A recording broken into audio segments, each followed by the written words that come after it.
Welcome to Nice Ashes. I'm Nate. And I'm Mike. What the heck are we smoking, Mike? We are smoking, as said before. As promised. As foretold. The Gloria Cubana Series N. And it's got a very lovely N on the wrapper. And my name starts with N, so I already like this one. It is, yeah. This has tremendous shelf appeal. Yes. Yeah. In the industry, as they say, this is nifty. I really like that. Yes. And nifty also starts with an N. I wish I would have done that on purpose. I wish I would have done that on purpose. Why don't we say you did? Yeah. So we're going to light up. The wrapper doesn't taste as spicy as the last one. It's sweet. It is very sweet. To my taste. And I like the smell for what that's worth. Preparing this cigar with a little bit of whiskey sour and a Guinness. So, a little sweeter. Don't need the offset as much. That is true. Nate's having some lighter issues. We're doing this one in person. It's not really lighter issues. It's lighting issues, meaning me being an idiot. Well, I think it comes down to, I was reading that book that I showed you. Mm-hmm. The cigar book. And it's a little, 60 pages or 50 pages or something. Short little book, and it kind of goes through a little bit of the history of cigars and, Europeans had no idea about tobacco until Columbus. I don't know that that's 100% true because Columbus, it wasn't like he was the first fucker over here, really. Mm-hmm. They had some form of smoking tobacco, the native populace here. The book claims that was in the Yucatan Peninsula where the tobacco was being grown and everything. And it kind of goes through the process of, for the wrapper, I guess, is the most expensive part of a cigar. And they have to dry it and ferment it. And they use some tasteless kind of glue to seal it, which makes it non-kosher in most cases. There's and I didn't know this, there's a layer underneath the wrapper. I can't remember what it's called, but it's really kind of rough leaves that hold it all together. And then the wrapper, and then there's the fill. And on good cigars, the fill are as long as the stick, because that will burn slower and more evenly and more consistent with the flavor and all of that. And then the cap. So the cap is the fourth part. So you've got the wrapper, you've got the inner casing, and then you've got the fill and the cap. So, but in the book, it was saying you should hold the cigar horizontal and light the end. It was using a match in the book. And then it said after it was all lit, you should keep holding it horizontal and inhale. So I was kind of trying that, but I'm not really used to doing that because I kind of hold it at the angle and do the inhale light first, usually, and then spot test it later. Right? Yeah. The cigar community, a lot of people end up being elitist about the way their habits and things. And, it's pretty much all nonsense, I think. Yeah, the book kind of called it ritualistic more so than elitist. But that's probably the softening of language that Mike despises. I'm not a fan of that, yeah. Anyway. George Carlin got me on that kick years ago. Yeah. One of my favorite George Carlin bits is his bit about religion. And just to paraphrase, he's talking about how, so God is all-knowing and God is all-powerful, but he just needs money, and the offering at church and everything. And we also, so for this episode, it's another one of the Nate-led, I don't know if it's really a Nate knows because I just researched the topic and found the things I wanted to talk about, but then I didn't actually read the thing I want to talk about because it's more fun for us to find out together sometimes. But we did allude to it unknowingly on Mike's part because I knew what this episode was going to be about, but Mike did not. But he alluded to it on the last episode, and we may have already kind of sort of done this, but we're doing this in a different way because we are going to talk about idioms. Oh, geezy crazy. But we're not going to talk about are these idioms racist, which is kind of the theme of our other one, or are these phrases or terms like spooky, sold down the river, things like that. Are those racist? That was our racist episode. Not our racist episode, our episode determining whether or not these phrases were racist or had racist origins, right, exactly. Or were maybe co-opted by racist causes. And so I wanted to kind of do the origins of some of these idioms because we say these things all the time and most modern people don't know where the fuck they came from because these all came from I don't know. Well, I don't know where they all came from, but some of them the 1950s, the bee's knees. The fuck does that mean? We know what it means or whatever, but how would that even start to become a thing that you would say? Why would you say that? That's a honey company in Minneapolis. Now we know. Now we know. Mike's taking the lead already. No, I don't. No. That is a honey company in Minneapolis, but I'm sure it's not from that. So I've got two. I've got one from the Reader's Digest, and then I've got one from Oxford Royale. Well, it's probably just Oxford Royal, but it's got the E at the end, so it's, Royale with cheese. Let's see. All right, so the first one is fly off the handle. Do you have any ideas where fly off the handle might have come from? No. You know what fly off the handle means? Yes, getting angry. Getting angry, okay. So, fly off the handle. In the days before mass merchandising, poorly fastened axe heads would fly off while they were in use. The result was dangerous, as one can imagine. That's why the phrase is used to describe risky behavior with unpredictable results, although nowadays it's more so with anger. Like, why did you fly off the handle like that? Not necessarily like, why did you jump your motorcycle across 14 cars? That's not fly off the handle. In my mind, fly off the handle is a very angry response to something. Yes. All right, so the next one, Mike. Steal someone's thunder. Do you think this goes all the way back to, like, Thor? Or where do you think this one? This is like you're stealing the spotlight from somebody, right? Like you're taking credit for their good deeds. I don't know where. That's good. I wish it went back to Thor. I doubt it. I doubt it's from Thor. I doubt it's from Thor. Maybe it's from the new Thor movie. No, but yeah. So steal somebody's thunder. That's like you propose to your girlfriend at somebody else's wedding. Yes, right? Like that's stealing. That's stealing the focus of the event from somebody else. So this one is in the early 1700s, English dramatist John Dennis invented a device that imitated the sound of thunder for a play that he was working on. The play flopped, but then he noted that another play in the same theater was still using his sound effect device. Like, so he was done with his play, and so he, I guess, angrily explained, "That is my thunder by God. The villains will play my thunder, but not my play." So that sounds like somebody who really wrote a fantastic play and was not at all bitter that it flopped. But at least he invented a sweet thunder sound effect machine in the 1700s that then went on to become a phrase that we can use. That's interesting. All right, chew the fat. What does chew the fat mean? Well, it's, talking. Some might say you could have a whole podcast on chewing the fat. Yeah, something like that. Yeah, there probably is a podcast called that, I'm sure. Oh, I'm sure. Any ideas where it might come from? No. Okay. It was originally a sailor's term. It refers to the days before refrigeration when ships would carry food that wouldn't spoil, and one of them was salted pork skin, which was mostly fat. And sailors would only eat that if all the other food was gone, and then they often complained as they did it. So that complaining turned into being called chewing the fat. The idle chatter of them chewing this interesting thing and complaining about it. Okay. The white elephant. White elephant. Oh my God. That's like gotta be like that's like a white elephant gift, right? Yeah, like it's a gift from somebody you don't know. Yeah. Don't know. This one says legend has it. So we'll see if this is actually true. Legend has it, kings of Siam used to give actual white elephants to people they wanted to punish. So the elephants were valuable and respected, but they were also expensive to take care of. So the kings hoped the present would drive the recipient into financial ruin. But now, of course, the white elephant is meant for useless or cheap gifts, not meant to drive people into ruin, but trying to have, your company holiday party and you can exchange gifts with like a $5 limit so you get a couple things at the dollar store. There's another thing too. There's a whole board game based on this. There were two kings and it's called The Field of Cloth and Gold. And the kings they were peacocking one another and they were trying to give each other more and more lavish gifts instead of going to war. Sure. And that's some historical thing. I don't remember what it is. And if you don't know offhand, no idea. It might be something. Well, let's just look it up. Sounds fantastic. Wikipedia the show, ladies and gentlemen. Hey, if you're not going to read the internet, we will. Okay, so this was the Field of Cloth and Gold. It was actually called that. It was a summit meeting between King Henry VIII of England and King Francis I of France. It was from June 7th to 24th, 1520. So it was a very expensive display of wealth by both kings, but they were giving each other gifts. Okay, the next one, by and large. What does that one mean? I've heard it used just as a shorthand for kind of, sort of, or in summation. Yeah, I mean, I think really it's kind of like the yada yada from Seinfeld, right? Like you're telling a story or something, or as an approximate value, like by and large, I think he liked the gift. Yes. But there might be some wiggle room. It's kind of like a gray area.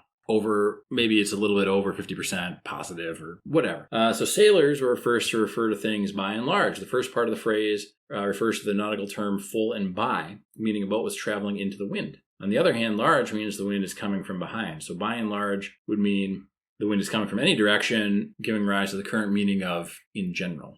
So a couple sailor originations. That doesn't surprise me, yeah. Okay, this one is the one I really want to talk about. Close but no cigar. Oh, I do know what that is, but I don't know where it comes from. Okay. Is it from a movie? It seems like it should be from a movie. A lot of movies use it, I think. I know. I've heard it in movies. So this was comes from carnival games. They now give out stuffed animals, but in the late 19th century, they were targeted for adults and not kids. So instead of a giant teddy bear, you would get a cigar.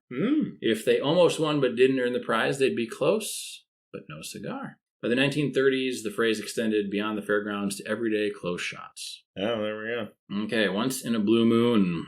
I don't know what the origin is. But that happens more frequently than you would think, right? Yeah. Blue moons, though? Yeah, it does. I don't know how ancient it is. Seems like that would be like almost Middle Ages. Okay, so a blue moon is a real astronomical phenomenon referring to the second full moon in a month. Okay, so I guess it's not that common. Usually occurs once every 2.7 years. That's not uncommon. I mean, it's not uncommon.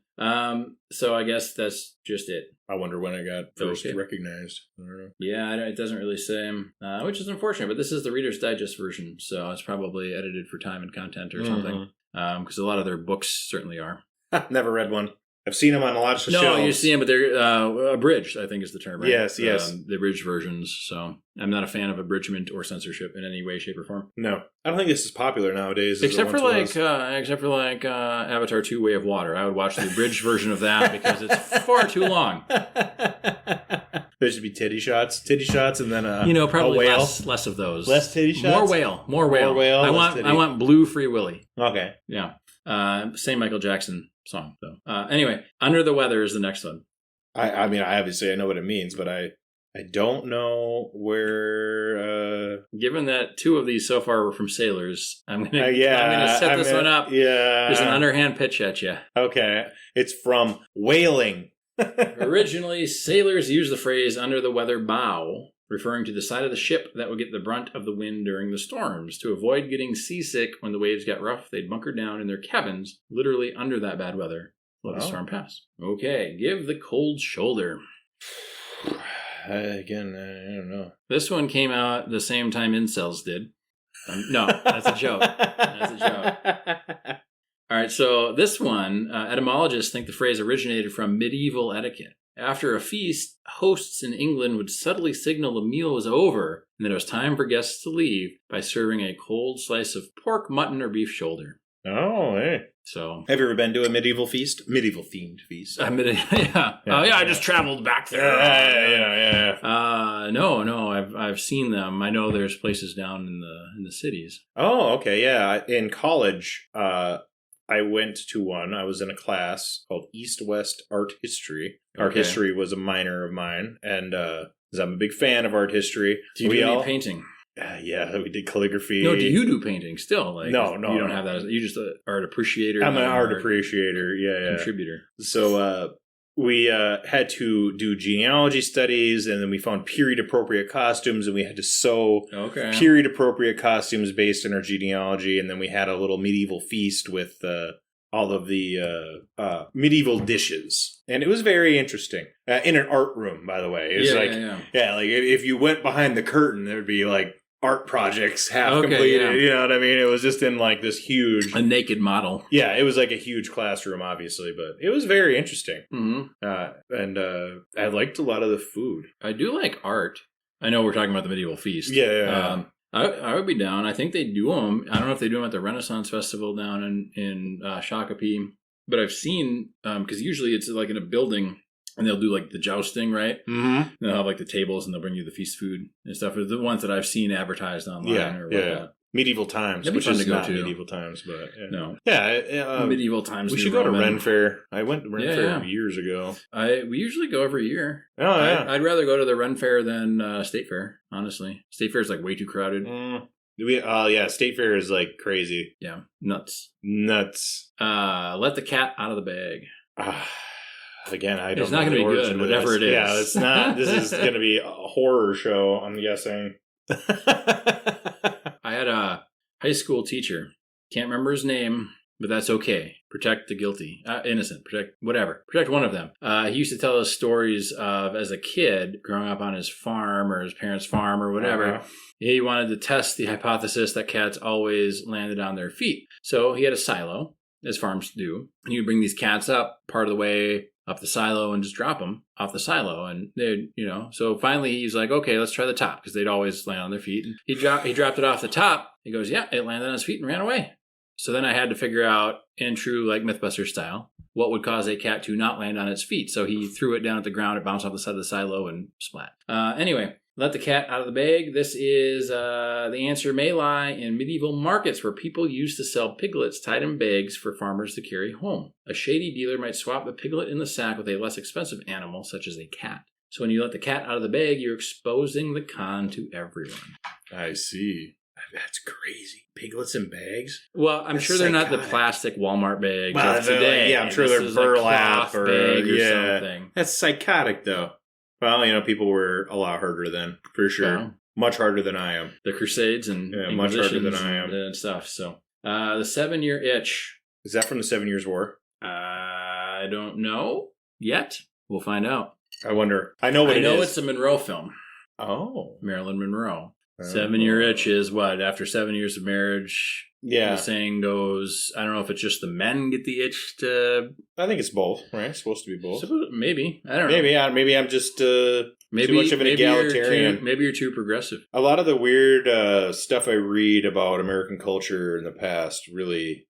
I guess I'm so modern that it's freaks me out. Yeah. It's wow, that's weird. How would anybody ever think this? Mm-hmm. It's well, they did, so I don't know. Yeah. So before the phrase became associated with Marilyn Monroe's iconic skirt, and my third time in New York, I finally found the subway grate, which actually isn't marked by anything, but I found it. God damn it. You think they would have something there? You would think. Somebody would, but it's New York. It's New York. I don't know. And it's really I've never been there. I want to go, but I've never been. It's fun. I like it. It was way too hot when we went this last time, but we talked about that on a previous episode. Yeah.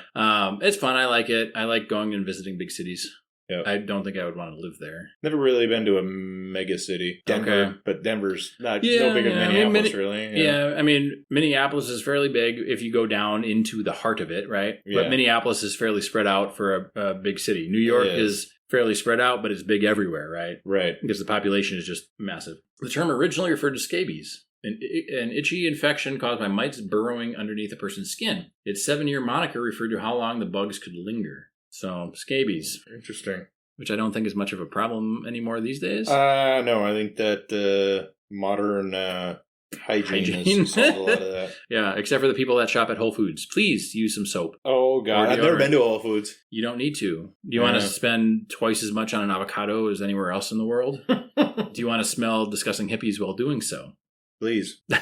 Sign me up. Please. If you have a Prime membership, not a sponsor, you can get Prime membership deals there as well because Amazon owns Whole Foods. So, as an aside, I dropped my Prime membership. Yeah. It used to be really good back in the day. Yeah. But I don't see a benefit for me anymore because of where I live, mostly. Yeah, and even by me, I order stuff and I'm in the Twin Cities. I order stuff and it's I get the free shipping, which is fine, but it's not really the free same-day shipping that it used to be. It's kind of free in a couple days shipping, so... Even the 2-day shipping was 3-day shipping here. Yeah. And now it's 5-day shipping. Mm-hmm. So...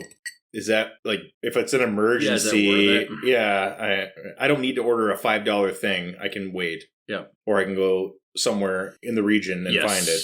Yeah. Because you might not believe it, but where Mike lives is getting more and more civilized every day. Pathetic dude. Gadzooks. Yeah. Cheesy Creasy. No, Gadzooks is our next. Oh, Gadzooks. I don't know. This is old. It's very old. Yeah. Oh, this one looks very interesting. Oh, okay. Okay. Zounds, egad, and cripes, right? It's not cripes. Cripes. It's cripes. Yeah. These silly exclamations, called minced oaths, were originally Bible-friendly alternatives to swearing. Nice. Because why say fuck when you can say zoinks or gadzooks or jinkies, anything? Yeah. The idea was that if you shouted gadzooks instead of God's hooks, a reference to the nails from the crucifixion, You could stub your toe without running afoul of not taking thy Lord's name in vain. I see.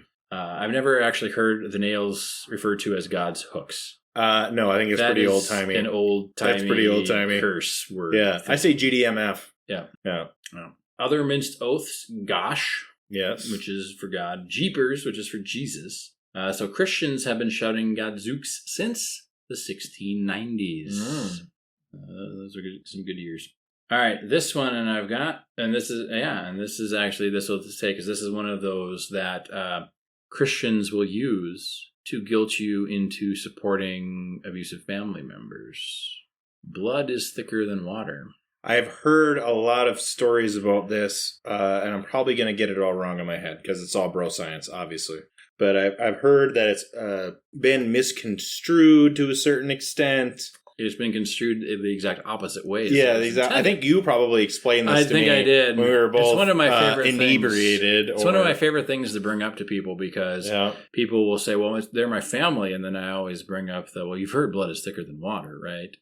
So nowadays it's kind of meant as you should always put your family before your friends. Yes.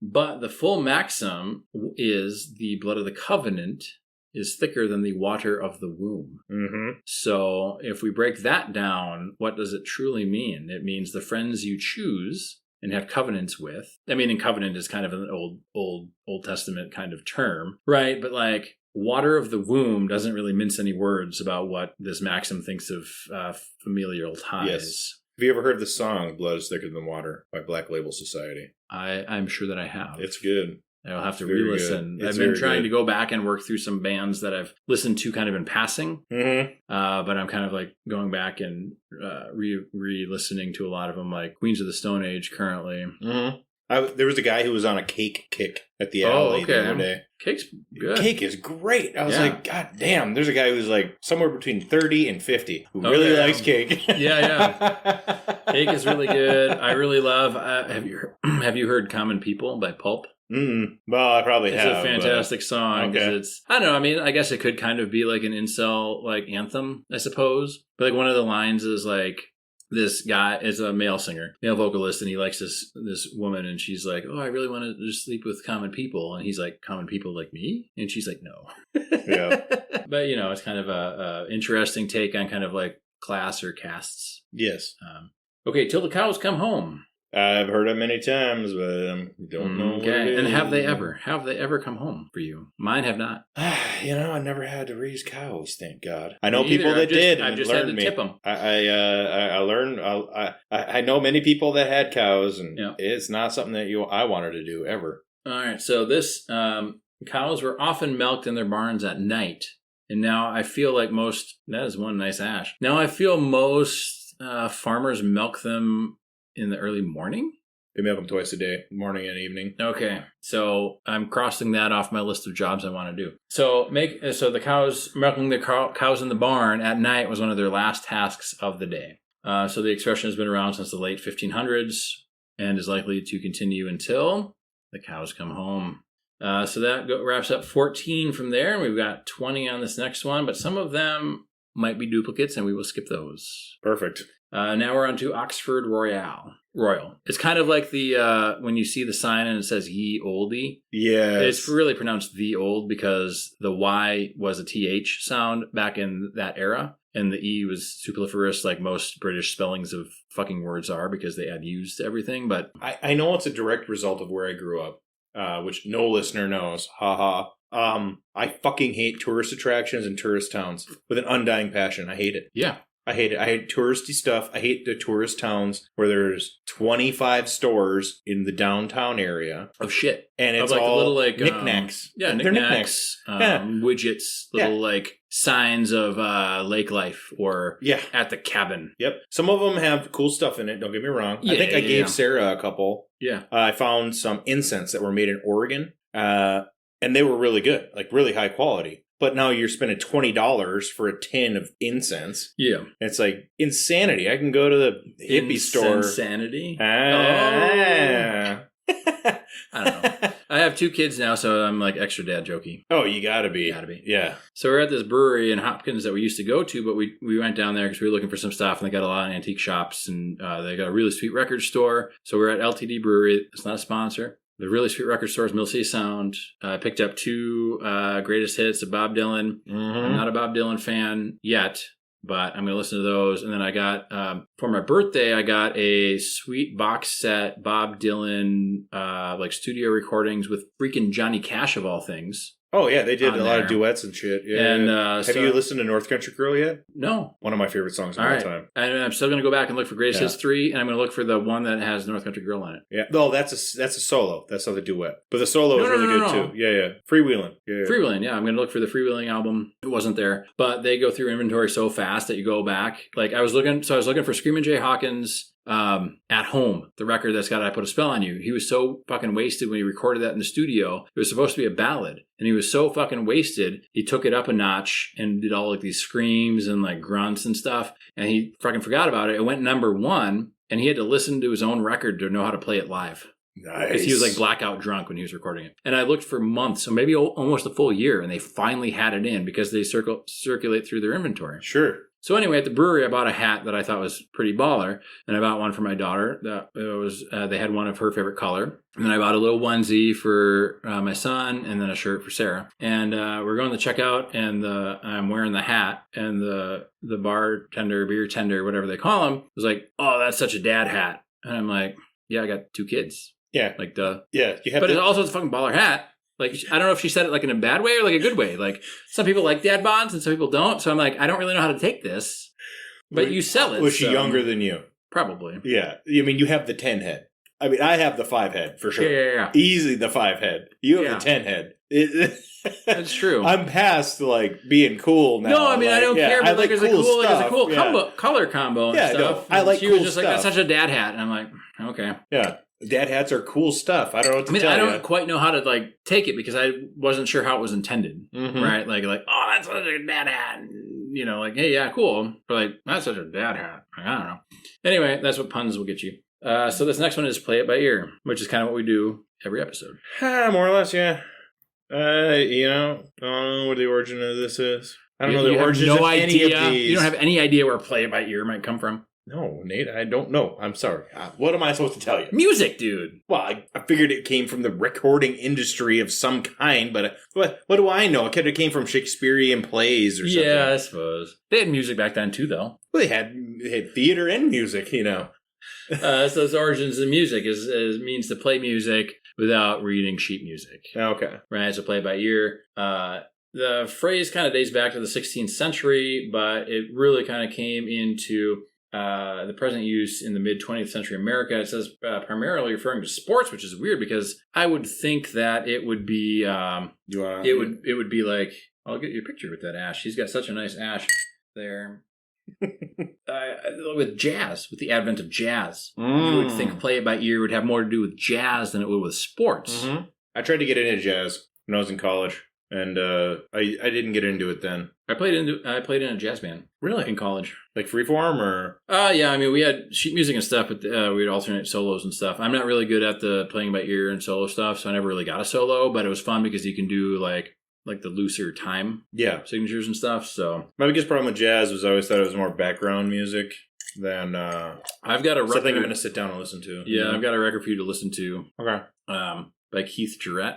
And the story goes, I can't remember the name of the record right now. Do I have to use substances to listen to it and understand? Or can I just listen to it? You can just listen to it. I listen to it like straight up. It's the Köln concert, the K-O with the 2 dots, L and N, Köln concert. And that one is phenomenal because he requested a specific piano, specific tunings, and all of this stuff. And he shows up at the venue, and they've got their kind of like their test tuner piano thing out there that's just kind of like to check the sound and like the panels in the back or like that everything's angled the right way. And it was grossly out of tune.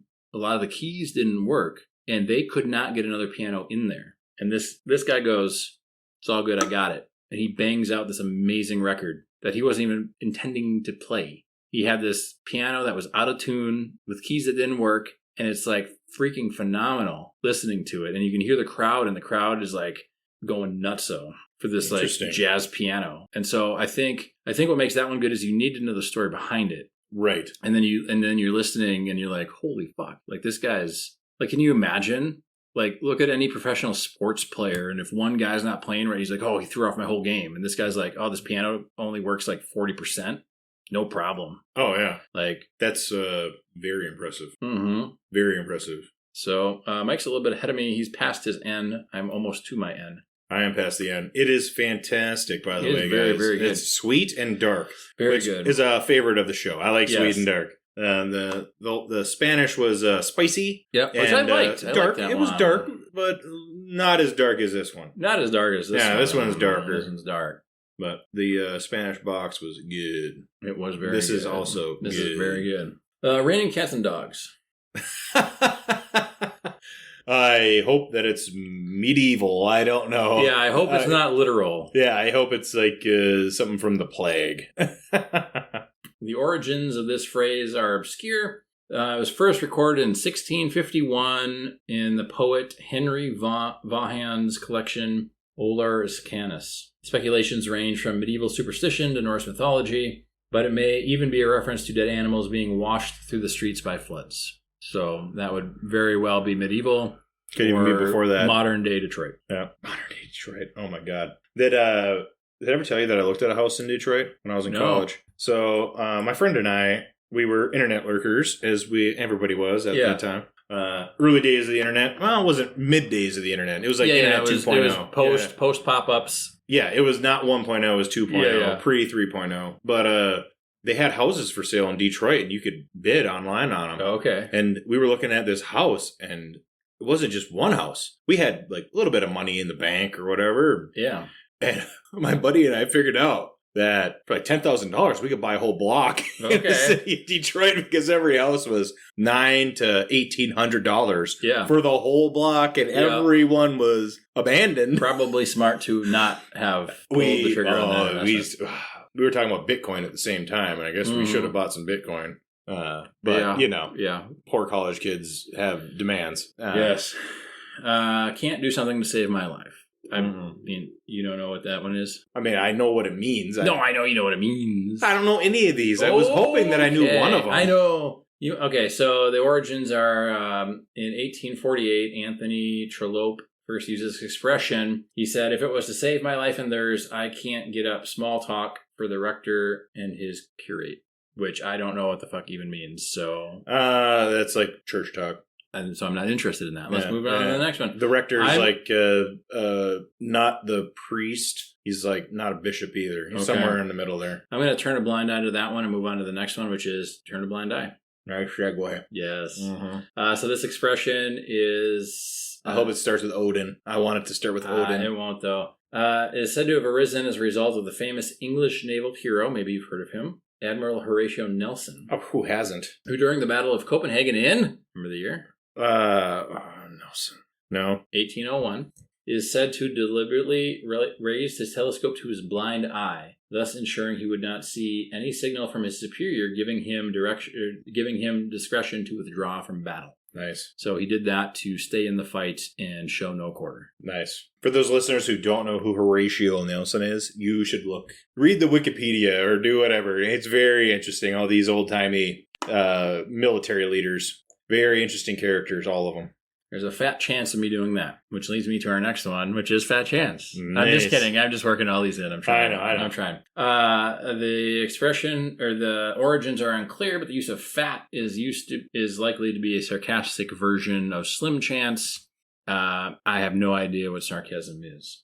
Similar expression is chance would be a fine thing, which refers to something one would like to have happen, but is unlikely to happen. Then we've got pot calling the kettle black. I've used this so often. There's a derivative of it that I really can't remember right now. Ha ha ha. Yes. And So this was first used in the 1600s, notably by Don Quixote by Cervantes. Really? This expression has its origins in the medieval kitchen when both pots and kettles were made from cast iron and would get black soot from the open fire.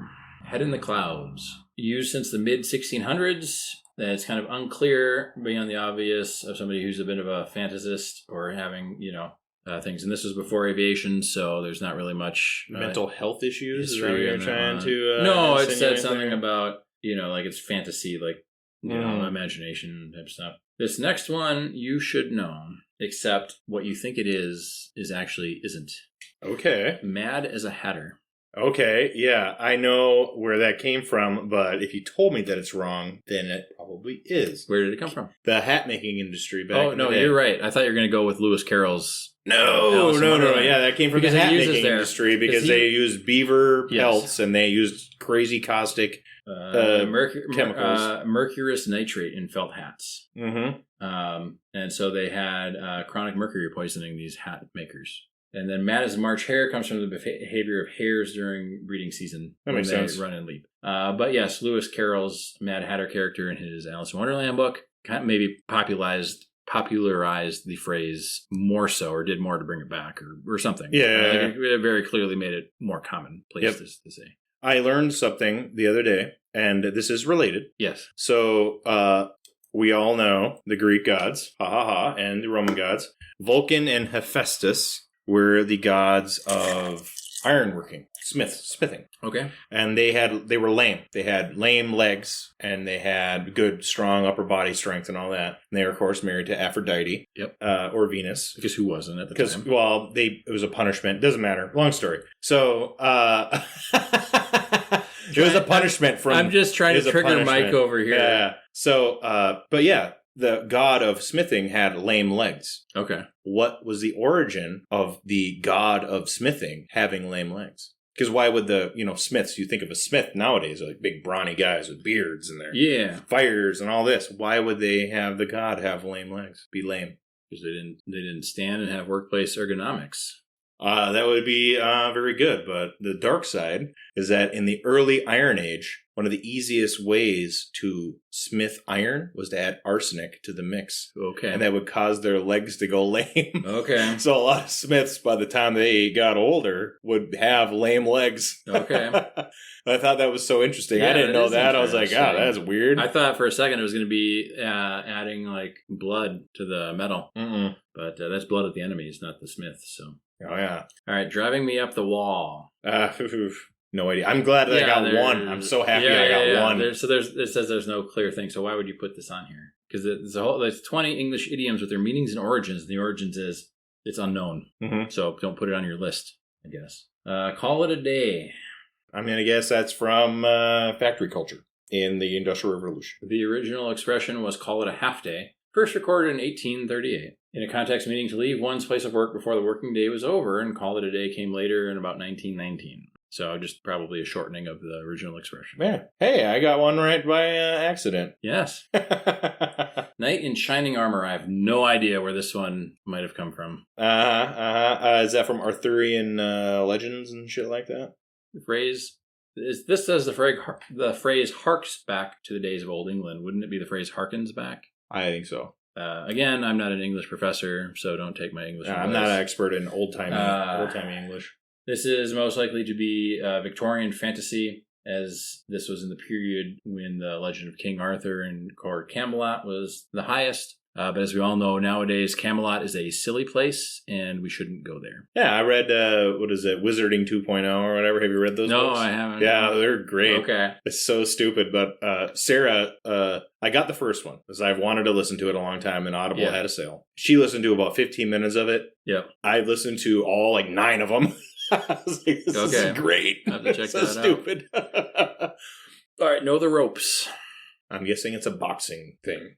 Bare knuckle boxing thing. That's not a bad guess. Yeah. But you're mistaken. It goes back to our good friends, the sailors. Oh. So you had to understand how to handle all the ropes for all the masts and sails and jibs and all the knots and things. Yeah. So by the mid 19th century, it was a common slang expression and still survives to this day. Larger than life. If you had to guess, who in history would be somebody larger than life that would also have the press around them to record this? Teddy Roosevelt. That's not a bad guess. Winston Churchill. Oh, yeah. It was first recorded in the mid-20th century, and the phrase was famously used by the New Yorker to describe Winston Churchill. Makes a lot of sense. Yeah, it was either going to be him or Orson Welles, really. Yep. Have you read the Churchill book that I have? Well, I have a couple on it. No, I don't think so. It's like 21 Facts About Churchill or I know something you, like that. you talked to me about it, but I haven't read it. I have it here somewhere. Okay. I'll have to find it. it. If you find it, I'll read it. Very interesting. Yeah, he's an interesting one. I've got all three, is it Chernow books on Teddy Roosevelt. Oh. Yeah. And then I've got the River of Doubt, which is about Teddy's... Yes, failed expedition to the Amazon or something. Yeah. Extend the Olive Branch. That's got to go back to Roman times. That's ancient. It's got to be ancient. It has biblical origins. Oh, jeezy crazy. It was seen as an emblem of peace. So in Genesis, a dove, allegedly, brings an olive branch, allegedly, to Noah to indicate that God's anger has died down and the floodwaters had abated. And if we had Morgan Freeman narrating, he would say, and God's anger did not die down. A red herring. That's got to be... And you know what this one means. I know what it means. It's got to be fishing related. It's kind of like a wild goose chase, right? Yeah, It's a distractionary technique. Yeah, it's like chasing the white whale. Yeah. A herring is a fish that's often smoked, a process that turns it red and gives it a strong smell. Because of their pungent aroma, smoked herrings were used to teach hunting hounds how to follow a trail. They would be drawn across a path of a trail as a distraction that the dog must overcome. So when you're teaching them to track something else, you would run a red herring, and the dog should stay on the original trail and not the fish. Makes sense. Speaking of dogs, barking up the wrong tree. I'm guessing raccoon hunting. Maybe bear hunting. Shouldn't be fox hunting, huh? Well, I don't think foxes... Some foxes climb trees, but I don't think the ones here do. Yeah, I don't think it probably is raccoon hunting. Let's see. The saying refers to a dog barking at the bottom of a tree under the mistaken impression that it's query. It's quarry.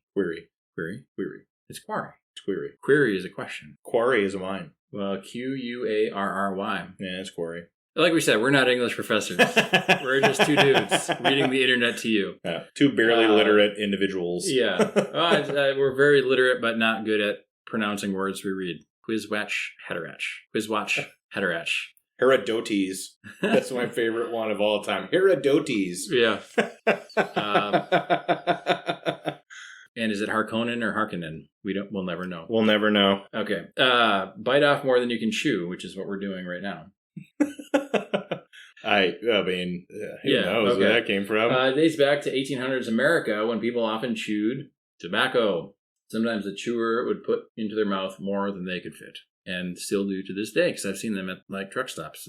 Have you ever chewed plug tobacco? I've never chewed any tobacco. So if you get real plug tobacco, it's compressed into a brick, and then you take a part of it off and put it in your mouth, and it expands rapidly in your mouth. Okay. It makes a lot of sense. Yes. Yeah, it tastes really good, too. Okay. It makes you sick as shit, though. Oh, I believe it. Blow one's own trumpet, which is nowadays toot your own horn, right? Yeah. Nothing to do with music. It's meant the same thing for centuries. The expression is first recorded by Anthony Trollope, and I thought we talked about Anthony Trollope earlier in his 1873 work, Australia and New Zealand. So apparently it was something. All right, and the last one is in stitches, which is like you laugh in stitches. You think it's a funny origin? Your facial expression says you think it's a gross. No, I think it's from like Georgian literature. Okay. That's my guess. Okay. Presumably comparing the physical pain of intense laughter with the prick of a needle, in stitches was first used in 1602. Ooh, that's way earlier. By old Shaky Bill himself, William Shakespeare, in The Twelfth Night. What a fucking son of a bitch. After 1602, it was not recorded again until the 20th century. But now it's commonplace. Very commonplace. That's interesting. Yeah. Very interesting. I mean, a lot of them were like sailing terms, which, makes sense. Yep. They have a lot of lingo and they travel a lot of places, so... Right. Sailing was a huge endeavor back in the day. Yeah, and they interacted with a lot of populace from many different countries, which would make these idioms almost worldwide. Right. Within English-speaking countries or whatever language they were speaking, right? So that makes sense that they would become popularized. For the last 300-ish years, the global empire has been English-speaking, largely. Yeah. So it makes a lot of sense. Yeah. And it's not like outside of when the cows come home, it's not like a lot of farming parlance has translated necessarily to a lot of super popular idioms. There's still certainly, popular farming idioms and things from that, but I don't think as our research here has shown, not as prolific as sailing terms. Right. Everybody everybody in America has a background in sailing of some variety. Yeah. Anybody who's second generation or older, for sure. Yeah. So, yeah, very interesting. So, that's fun. Yeah, it's kind of neat to find out. And some of them were kind of lame because they didn't really say where. And, you know, I'm sure these two sites weren't really doing a whole lot of super in-depth research. You know what I mean? Mostly puff pieces, but there's a lot of stuff you can find out. Like if you're really interested in one of the phrases, it'd be fairly easy to go and probably do some internet digging and internet the show. Find out where it came out. From, so. Now, for everybody listening, I am nearly done. Nate is halfway through. So I'm a little more than halfway, but for those listening, you've known Nate has been doing what he doesn't like to do, which is talking for most of the show. And Mike has been saying, I don't know, don't ask me where this one came from, and just shooting me death daggers when I'm like, where do you think this one came from, Mike? And he's like, I don't know. I can sound like a moron all day long. It's pretty usual for me. I can talk out of one ear or talk out of the side of my mouth. So, anyway, those are the idioms. Yeah, very interesting.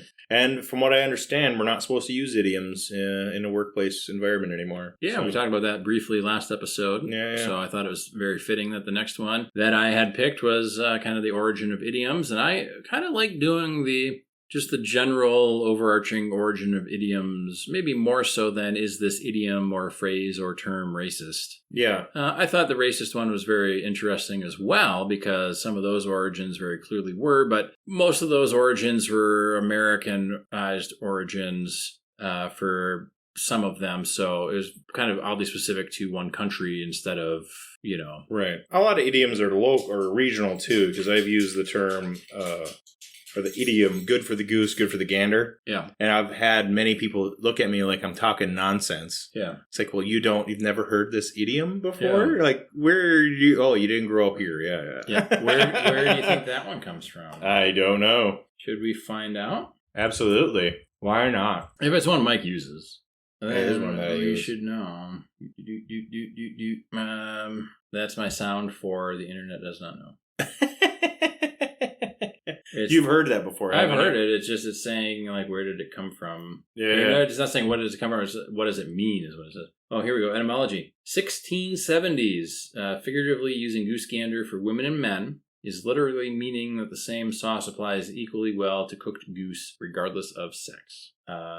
Early forms include as deep drinketh the goose as the gander. If you want to go 1562 on people's asses. Oh, nice. As well for the cow calf as for the bull is another one. And the expression appears in Dickens when a spy attempting to evade culpability insists, for you cannot sarce the goose and not the gander. Oh, hey, there we go. Now we know. We've learned something together. I'm shifty on my Dickens. I'll have to rectify that. Yes. Right now I'm doing Les Miserables. And I'm reading... So when you say doing, like you're putting on a production? No, yeah, you're playing every character. I'm listening to Les Mis, which is so long.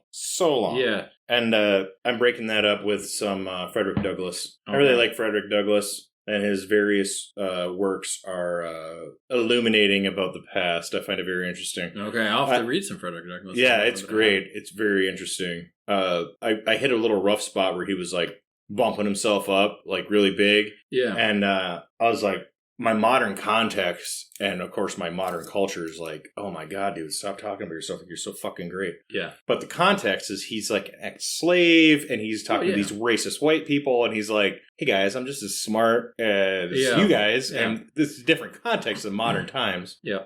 And it's very interesting that even needed to be said that this guy who's clearly brilliant. Yeah. In hindsight, now we know who Frederick Douglass is, But they didn't know who he was then, Yeah. And it's like, yeah, just patting yourself on the back a little hard there, buddy. But he had to because it was this crazy racist society of 1870 or 60 or whatever time, Yeah. He was active, I think, 1850s through 1870s. And it's like, of course, he's got to be like showing off. Yeah. Yeah. Because, well, it's bullshit reasons. It's not really like the loudest wheel gets the grease. Another idiom, right? But before the internet and before reaching the masses and stuff in an easy format, like if you weren't the president of the United States, people didn't really know. Or if you weren't, like running a circus in town, like people wouldn't really listen to you. So you'd kind of have to do some self-promotion. Right. So that makes sense. Right. And I've never read Les Mis or watched any movie versions or play versions. Never watched any movie or play versions either. I've got the two movie versions, the slightly older one and the slightly newer one. I think Liam Neeson is in the newer one or something. I mean, it's Hugh not Jackman. Like newer. Hugh Jackman was in one of them. I didn't watch them. I've never watched a play. So I've never seen them. Movie version. I'm interested to see them, but they're long, so I haven't prioritized them. The book is freaking incredibly long. A lot of French literature is like massive, massive. And there's like the main story you see in the movie, and that's like 10 to 25% of the actual book, and the rest of it's like military strategies of Napoleon and the social dynamics of France during the Revolution, and very interesting to me. Yes, but it's not really movie. Yeah, I can't put that in a movie. Yeah. Who gives a shit about Austerlitz and Waterloo and what the weather conditions were like, or or like the passport system of early Republican France.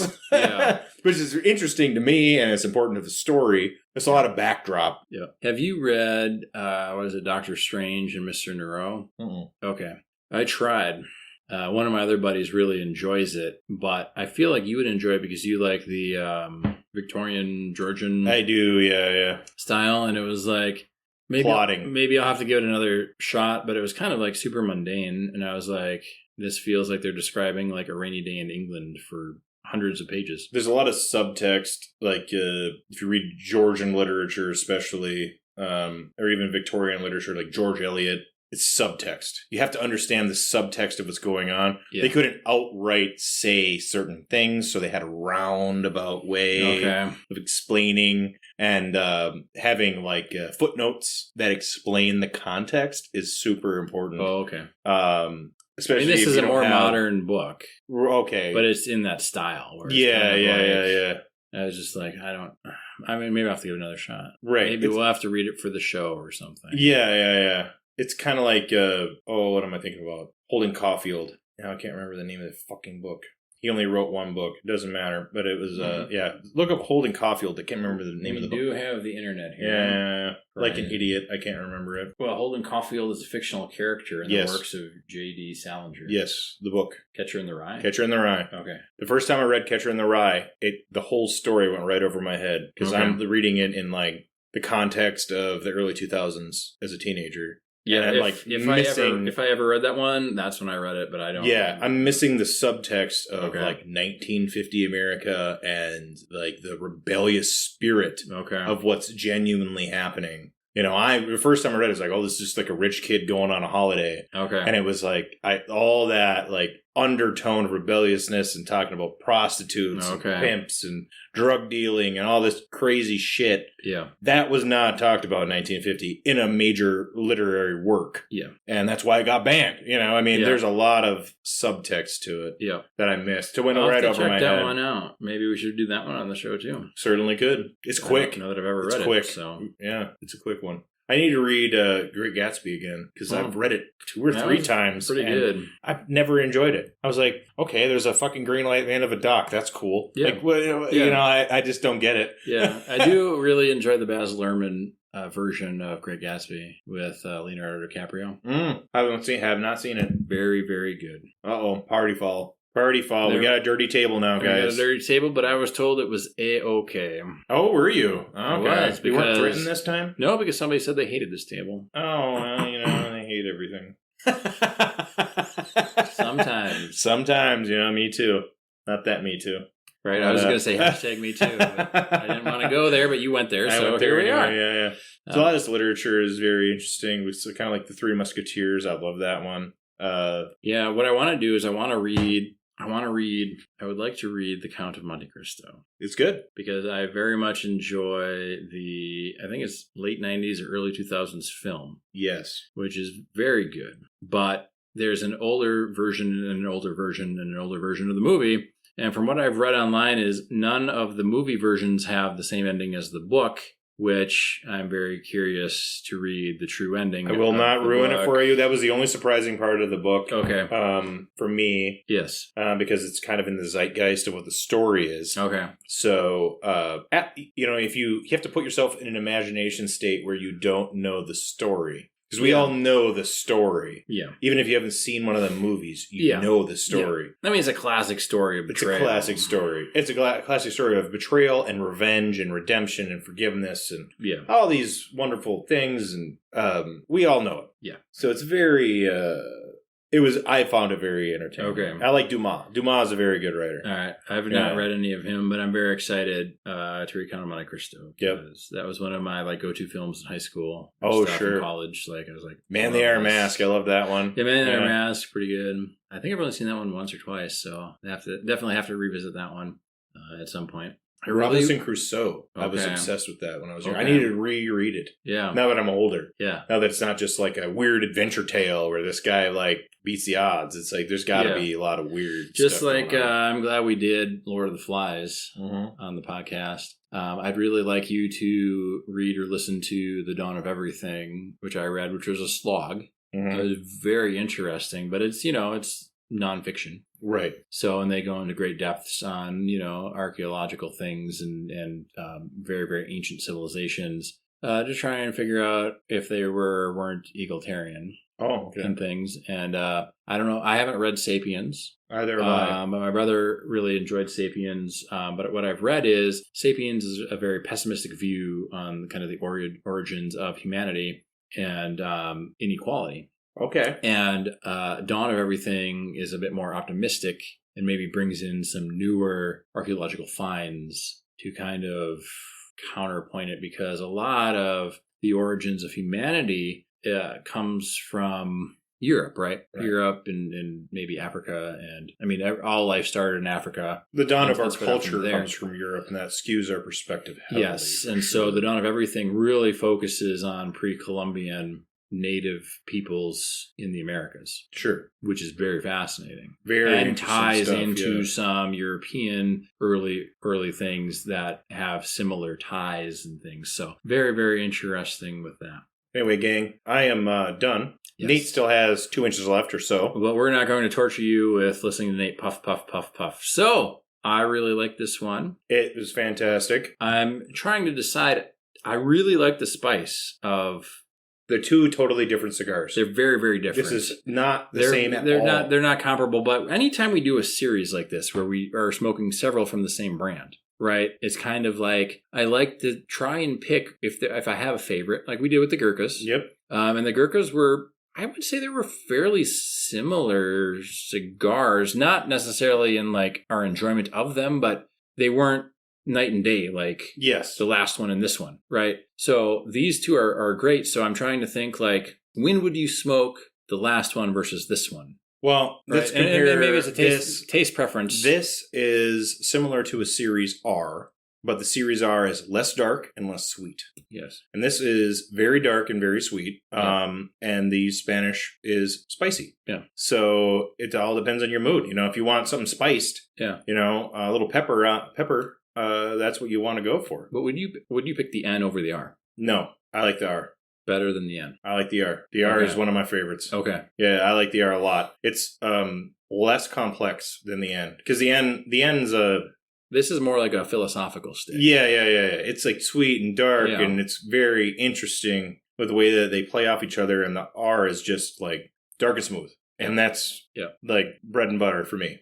And the Spanish is definitely not one that I would go for at a fire or something. That's something you want to sit and have a sweet drink, or a bubbly drink, and sit down and smoke indoors, most likely. And it's very good. I like that one a lot too. Yeah, but this is good too. I'm not. They're all good. I like this one quite a bit. I mean, there's, of course, there are different sticks, but I think, depending on your mood and everything, I like the Spanish.